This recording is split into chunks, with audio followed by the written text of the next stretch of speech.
ন্যায় বিচার ও মানবিক বাংলাদেশ তৈরির সুযোগ এসেছে উল্লেখ করে সুশাসনের জন্য নাগরিক সুজনের মানববন্ধন থেকে বক্তারা বলেছেন, কেউ যাতে এই সুযোগকে ছিনতাই করতে না পারে সেজন্য সজাগ থাকতে হবে। রাজধানীর মানিক মিয়া অ্যাভিনিউতে সংসদ ভবনের সামনে অসাম্প্রদায়িক ও মানবিক রাষ্ট্র গঠনের দাবিতে সুজনের পক্ষ থেকে এক মানববন্ধনের আয়োজন করা হয়। মানববন্ধন থেকে বক্তারা বলেন, দেশের মানুষ ছাত্র জনতার গণ অভ্যুত্থানের মধ্য দিয়ে বাক স্বাধীনতা ফিরে পেয়েছে, পতন হয়েছে স্বৈরাচারের।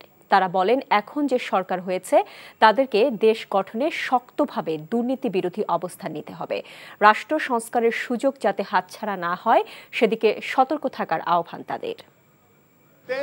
আপামর জনসাধারণের সম্পৃক্ততায় যে আন্দোলন হয়েছে তার ফলশ্রুতিতে যে স্বৈরাচারী সরকারের পতন ঘটেছে, যে নূতন সম্ভাবনার দ্বার ঘটেছে, সেটা যেন আবার চিন্তায় না হয়ে যায়।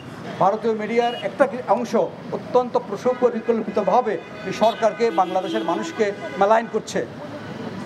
এটা আমাদেরকে প্রতিরোধ করতে হবে। আমরা এই সুযোগটিকে কোনোভাবেই অবহেলা করতে পারি না এবং সেখানে আমাদের দৃঢ় ঐক্যবদ্ধতা প্রয়োজন।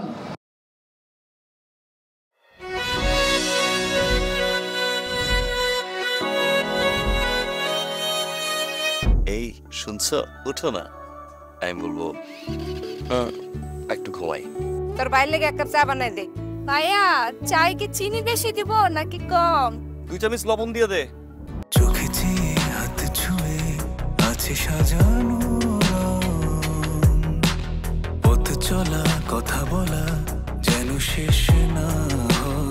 আমি যে বিয়ে করছি, আমার যে বউটা একটু ঘোরা উচিত, কারো মাথায় আছে? থাকি পথে আসলে তুমি বুঝি রাঙা রথে বিভোর হয়ে থাকি প্রতিটি ক্ষণ। ডাক্তারের কাছে যাবো স্যার। আমার একটু নিয়ে চলেন না।